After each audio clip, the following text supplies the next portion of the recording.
दोस्तों जय माता दी। दोस्तों आप सबका हमारे YouTube चैनल वैदिक साधना में बहुत बहुत स्वागत है। हमारे सनातन परंपरा में पूजा करते समय भगवान की परिक्रमा जरूर की जाती है।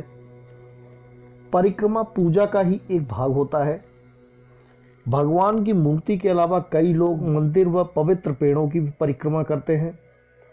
शास्त्रों में परिक्रमा के संबंध में कुछ नियम बताए गए हैं और शास्त्रों के अनुसार सभी देवी देवताओं की परिक्रमा की संख्या अलग अलग होती है।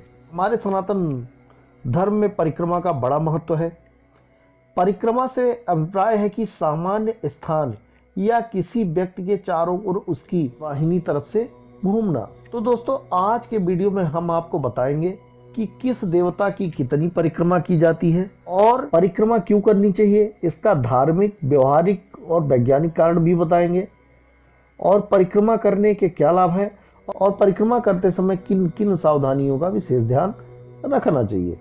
तो दोस्तों पूरी जानकारी प्राप्त करने के लिए आप वीडियो को पूरा अंत तक देखिए और अगर आपको हमारा वीडियो पसंद आए तो लाइक शेयर जरूर करिएगा और अगर आप हमारे चैनल पर नए हैं तो हमारे चैनल को सब्सक्राइब कर लें, बेल आइकन को प्रेस कर दें ताकि हमारे आने वाले वीडियो के नोटिफिकेशन आपको मिल सके।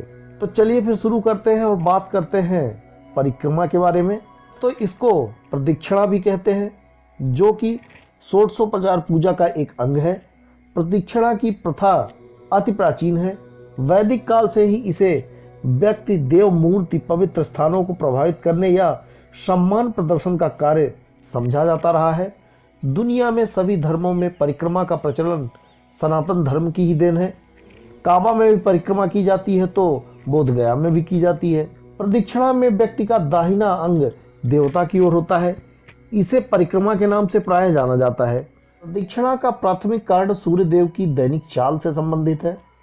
जिस तरह सूर्यदेव प्रातः पूर्व से निकलते हैं, दक्षिण के मार्ग से चलकर पश्चिम में अस्त हो जाते हैं, उसी प्रकार वैदिक विचारकों के अनुसार अपने धार्मिक कृत्यों को बाधा विघ्न विहीन भाव से संपादनार्थ प्रदक्षिणा करने का विधान किया गया है। वहीं इसका एक दार्शनिक महत्व यह भी है कि संपूर्ण ब्रह्मांड का प्रत्येक ग्रह, नक्षत्र किसी न किसी तारे की परिक्रमा कर रहा है। यह परिक्रमा ही जीवन का सत्य है। व्यक्ति का संपूर्ण जीवन ही एक चक्र है। इस चक्र को समझने के लिए ही परिक्रमा जैसे प्रतीक को निर्मित किया गया। भगवान में ही सारी सृष्टि समाई है, उनसे ही सब उत्पन्न हुआ है। हम उनकी परिक्रमा लगाकर यह मान सकते हैं कि हमने सारी सृष्टि की परिक्रमा कर ली। वहीं परिक्रमा का धार्मिक और वैज्ञानिक महत्व भी है। परिक्रमा के धार्मिक महत्व के बारे में अगर बात करें तो ऐसा माना जाता है कि भगवान की परिक्रमा से अक्षय पुण्य मिलता है, सुरक्षा प्राप्त होती है और पापों का नाश होता है। पग पग चलकर प्रदक्षिणा करने से अश्वमेध का फल प्राप्त होता है, सभी पापों का तत्काल नाश हो जाता है। प्रदक्षिणा करने से तन, मन, धन पवित्र हो जाते हैं, वह मनोवांछित फल की प्राप्ति होती है। वहीं प्रदक्षिणा या परिक्रमा करने का मूल भाव स्वयं को शारीरिक और मानसिक रूप से भगवान के समक्ष समर्पित कर देना भी होता है। वहीं अगर हम परिक्रमा करने के व्यवहारिक और वैज्ञानिक कारण के बारे में बात करें तो वातावरण में फैली सकारात्मक ऊर्जा से जुड़ा है। दरअसल भगवान की पूजा अर्चना आरती के बाद भगवान और उनके आसपास के वातावरण में चारों ओर सकारात्मक ऊर्जा एकत्रित हो जाती है। इस सकारात्मक ऊर्जा के घेरे के भीतर चारों ओर परिक्रमा करके व्यक्ति के भीतर भी सकारात्मक ऊर्जा का विकास होता है और व्यक्ति के अंदर नकारात्मकता घटती है। इससे मन में विश्वास का संचार होकर जीवेषणा बढ़ती है। फिर बात करते हैं प्रदक्षिणा करने के कुछ नियम के बारे में। तो दोस्तों परिक्रमा प्रारंभ करने के पश्चात बीच में रुकना नहीं चाहिए। परिक्रमा वहीं पूर्ण करे जहां से प्रारंभ की गई हो। परिक्रमा बीच में रोकने से वह पूर्ण नहीं मानी जाती। परिक्रमा के दौरान किसी से बातचीत नहीं करना चाहिए। वहीं जिस देवता की परिक्रमा कर रहे हैं उनका ही ध्यान करें। इस प्रकार परिक्रमा करने से अभिष्ट फल एवं पूर्ण लाभ की प्राप्ति होती है। परिक्रमा करने के पश्चात भगवान को दंडवत प्रणाम भी करना चाहिए। प्रदक्षिणा में व्यक्ति का दाहिना अंग देवता की ओर होना चाहिए। पूजा अर्चना आदि के बाद भगवान की मूर्ति के आसपास की सकारात्मक ऊर्जा को ग्रहण करने के लिए ही परिक्रमा की जाती है। इसी को अगर दूसरे शब्दों में कहें तो प्रतिमा के निकट परिक्रमा करने से दैवी शक्ति के ज्योतिर्मंडल से निकलने वाले तेज की सहज ही प्राप्ति हमें परिक्रमा करने से हो जाती है। देव मूर्ति की परिक्रमा सदैव दाएं हाथ की ओर से करनी चाहिए, क्योंकि दैवी शक्ति की आभा मंडल की गति दक्षिणावर्ती होती है। बाएं हाथ की ओर से परिक्रमा करने पर दैवी शक्ति के ज्योतिर्मंडल की गति और हमारे अंदर विद्यमान दिव्य परमाणुओं में टकराव पैदा होता है, जिससे हमारा तेज नष्ट हो जाता है।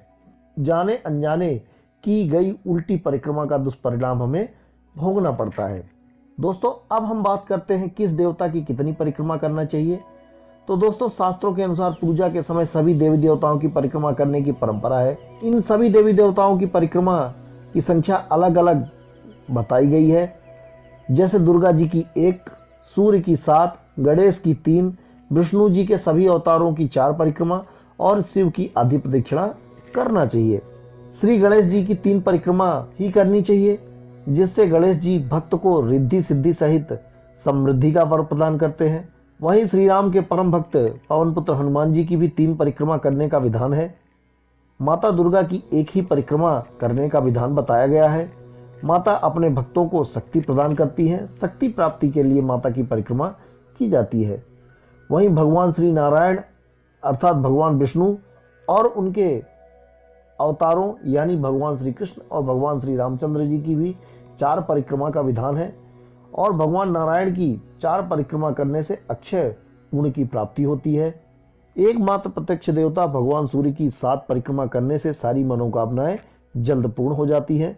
शिव जी की आधी परिक्रमा करने का विधान है, इसीलिए कि शिव के सोमसूत्र को लांघा नहीं जा सकता। शिवलिंग की निर्मली को सोमसूत्र भी कहा जाता है। शास्त्र का आदेश है कि शंकर भगवान की प्रदक्षिणा में सोमसूत्र का उल्लंघन नहीं करना चाहिए, अन्यथा दोष लगता है। सोमसूत्र की व्याख्या करते हुए बताया गया है कि भगवान को चढ़ाया गया जल जिस ओर गिरता है वही सोमसूत्र का स्थान होता है। सोमसूत्र में शक्ति का स्रोत होता है, अतः उसे लांघना वर्जित किया गया है। वहीं अगर लांघना ही पड़े तो उसके लिए शास्त्रों में बताया गया है कि तृण, काष्ठ, पत्ता, पत्थर, ईंट आदि से ढके हुए सोमसूत्र का उल्लंघन करने से दोष नहीं लगता। लेकिन फिर भी भगवान शिव की आधी ही प्रदक्षिणा करनी चाहिए।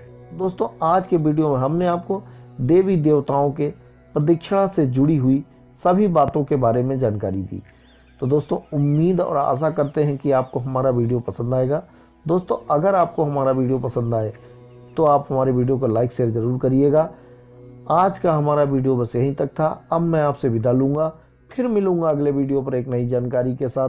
तब तक के लिए जय माता दी, जय भारत।